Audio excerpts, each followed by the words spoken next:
Hey there, Heather Boyd Wire here, and welcome to day 7 of the 10-day paperclip ring making challenge. Today we're making fidget rings with paper clips. We're going to start by opening up the paperclip. This is a standard size paperclip, 28 millimeter size, and we're going to slowly open it up with our flat pliers. Go very slowly around the curve so it doesn't get kinked up. If you don't have a paper clip, you can use 3 3/4 inches of half hard wire in 20 gauge, or if your wire is softer, you can use 18 gauge. So straighten out the paper clip, and if you want to do it by hand without your tools, just push on the little rounded areas with your thumb to straighten them out. So like I said, go slowly with it. Just go around the curves very slowly to straighten out that whole paper clip. And then flip it around and do the rest of it, pushing the curve with your thumb and your finger. The first ring is super simple. We are just going to wind the paper clip around the ring mandrel. You can use a marker if you don't have a mandrel. Just wind it all the way around and then take your small round nose pliers and turn the end into a little closed loop. You could press the little pokey end in, and then we are going to put on some beads. These are 4 millimeter miracle beads. They are my favorite kind of beads. You can also use seed beads or any other beads that will just go around the circle. So we're going to put on some rainbow colored miracle beads. And then from there, we are just going to trim a little bit off the end of the wire. Just depends on how big you want to make it.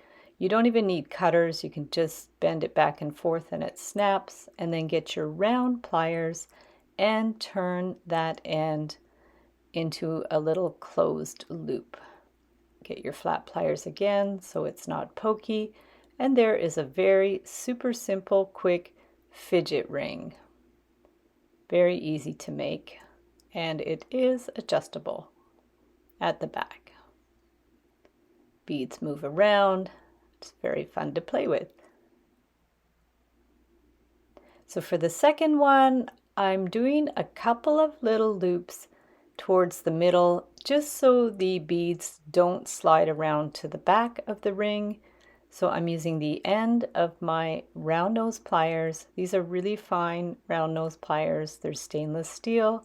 I'll link up my tools in the description below the video. So we did a little loop, and then we're just going to put on a few little seed beads. So they'll move back and forth, and then leave a bit of a space. And on the other side, we are going to do another little loop. I'm just centering a little loop on the paper clip, and that way it just gives it a little barrier so the beads don't go around to the back. So there we go. They still move back and forth, and then just put the whole thing on the ring mandrel or a marker. Bring the ends around to the back. So just hold it on there, and you can put it at a smaller size than your ring size because it will bounce back. So bring those ends around, give them a little push with your thumbs, remove it, and then take the round pliers and bend that end into a loop. Same on the other side. We're just going to take the end, flick of the wrist, just bend that into a little loop. So the loops are closed. You can adjust the back so it lines up well. And there you have another really fun, simple fidget ring with the paper clip and the seed beads. I have another 10-day paperclip challenge that I'm going to link up in the description below, and all kinds of other resources of where you can find materials, wire, beads, tools, and templates and tutorials in my Etsy DIY shop. So thanks again for watching. Have fun with the paperclip rings, and we'll see you the next time.